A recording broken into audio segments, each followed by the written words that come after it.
needless to say, finally got what I wanted. Picked up an 06 specifically, an 06 Dodge Ram. This is a 3rd gen revised kooky version of that 3rd gen. This is perfect. This is just what I wanted. A great base to start with, how exactly I envision building a pre-runner. This is gonna be the base. I think these are the 4th gen's factory wheels, but either way, they're factory wheels. Interior is fairly clean for the most part. Everything is 100% clean. I've got this rectified. That's good. Changed those. These are good. It already comes with trailer brake control.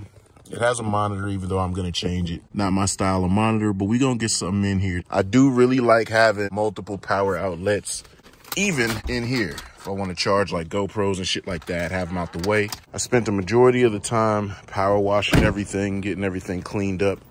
It did get driven around in the mud and the dirt and shit like that, but everything's very clean. I did power wash all of the things. Nothing really I found wrong with it. This truck is gonna be a Ram runner for show. Fenders and wheels, suspension, roll bar, just a few of the small things. I'm gonna do the brakes, all of the stuff, just to make this thing look as if it performs as it's supposed to. Obviously, I'm gonna be using it as a tow. When my homies are telling me go get the Fox joints, I may just do that, but I do not want to raise the front. I want the front to sit this high, if not a little bit lower. Still a little bit dirty, but I did power wash the hell out of everything. Aftermarket coil packs and intake. Could kind of take it off and put stock stuff on there, but I mean, it's not really doing too much to hinder anything, so I might just leave it. Did the oil change, filled it to capacity. It was extremely low on oil when I brought it home, but again, fairly OEM. That's exactly what I was looking for. Again, this thing does not have to be immaculate because I'm gonna use it as a truck and I'm gonna treat it as a truck. And while we're closing that up, this thing's here. But we'll talk about that later. Got work to do. So what you see right there is a new idea that I have picked up from far reaches of the internet. And we're gonna try it on this because obviously this is my test bed, my test bike. Everything that I wanna try starts from this one. And then it possibly goes here. And then all that I learned, my friends, they get to optimize on. So my boy picked this up. It was a theft recovery from a tow truck place. It was methed out and is methed out.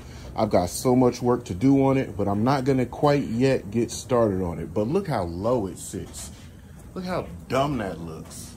So what we have right here is a ABS version rear shock from a CBR 600RR. We have adjustments. We have everything that we need in one on here. I don't feel like talking too much. I'll explain it in a little bit after I do the work. All right, so my original setup, this thing was lowered. And part of those spacers down there at the bottom, part of the lowering kit, but I didn't need it. Raising the bike back up with a newer shock, it required me to get those spacers, but I already had them, so boom. Those that don't know, I've got a Ninja 650R rear shock. Worked so well, did the same thing on this one. The reason the ABS one specifically is because of this remote reservoir. This is our remote resi for the shock. The standard one, it has it on the shock, the head of the shock. That won't fit, as you see. So what we get is just a shock body that goes up in this location, and then we can just bolt the remote reservoir right here. So that's what it's gonna look like. It looks super old school. The factory R3 rear spring is stiffer than this one. The R3's rear spring is stronger than this one, but this did a great job. It's not that much more of a setting change per se, other than ride height. This will actually be able to set sag and make this bike adjustable. That's what this bike is missing. This bike misses a lot of the adjustability, but I'm looking for the new rider. What can they throw on the bike that doesn't hurt their pockets and provides the same kinds of modifications? Done talking, I'm gonna put it in. It's one bolt down there. You gotta reach it from that side. Got your nice long extension. And then I'm gonna go in from this side to hold this. I made it an Allen, real easy to do. Then go on that side, zap it. We'll pull this off, put that in, and I'll show y'all what it looks like at the end. A 2013 ABS 600RR rear shock is mounted. Definitely need to make a few adjustments later on, but right now it is currently mounted. As you can see, this hose, this line wraps around the front of the shock. I do not like it. There is a piece that's on top of the shock that has this same line. I wish we could loosen this just a hair so that you could turn it. The second you loosen this, all contents are under pressure, of course, because it's a shock. I didn't know that it was going to blow like that quickly. I thought I could maybe just crack just a little bit of tension off of it so I could force it around, but I could not. But I'm going to get the shocks redone on this anyway. And plus, this needs to be serviced because I don't know how long or how much use was in it. It said 4,000 miles from the 600RR it came off of, but I feel like everybody lying. Anyway, this does feel better. Jalen just wrote it. He said it feels all right, but we're going to go really put it through its paces. I need to get the front forks done, put springs in it. At that point in time, I'm going to get that clocked so that everything could be moved over this way so there's no tension on that line. Then I'll move the reservoir up a little bit higher.